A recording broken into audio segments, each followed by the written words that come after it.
Assalamualaikum warahmatullahi wabarakatuh. Halo teman-teman, di sini saya akan menjelaskan tentang pemanasan global. Teman-teman tentu saja pernah mendengar istilah ini, bukan? Yap, betul. Pemanasan global atau disebut juga global warming. Pemanasan global merupakan gejala penaikan rata-rata suhu permukaan bumi. Berdasarkan analisis data yang dihimpun oleh para ilmuwan, bumi telah mengalami penaikan rata-rata suhu sebesar 1 derajat Celcius sejak 1880.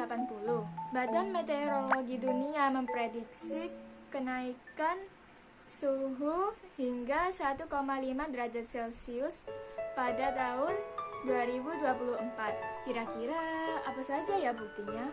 Yang pertama, peningkatnya suhu permukaan air laut. Berdasarkan data yang telah dirilis, suhu samudra telah meningkat sebesar 0,02 derajat Celcius pada Agustus 2019. Yang kedua, menghilangnya salju abadi di Papua. Peristiwa mencairnya es di pegunungan Jayawijaya ini akan mengganggu ekosistem air tawar. Yang ketiga, cairnya es di kutub.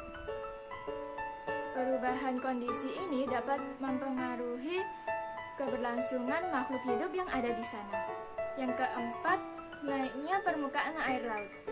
Berdasarkan data yang telah dirilis oleh NASA, permukaan air laut telah meningkat sebesar 97 mm dengan rata-rata 3,3 mm per tahunnya. Hal apa saja ya yang menyebabkan terjadinya pemanasan global? Pertama, kegiatan alih fungsi lahan. Alih fungsi lahan yang paling umum dilakukan adalah pembakaran hutan. Hal ini menyebabkan pelepasan gas rumah kaca atau gas monoksida yang berbahaya bagi kesehatan. Yang kedua, penggunaan freon dalam kehidupan sehari-hari. Apa sih penggunaan freon itu? Freon adalah nama senyawa dari klorofluorokarbon. Klorofluorokarbon sering disebut sebagai CFC. Freon umumnya berupa gas maupun cairan yang tidak berwarna dan mudah menguap pada suhu kamar. Digunakan untuk apa saja sih freon itu? Freon biasanya digunakan untuk sistem pendingin ruangan atau air conditioning, kulkas, dan bahan aerosol. Yang ketiga, aktivitas kendaraan bermotor.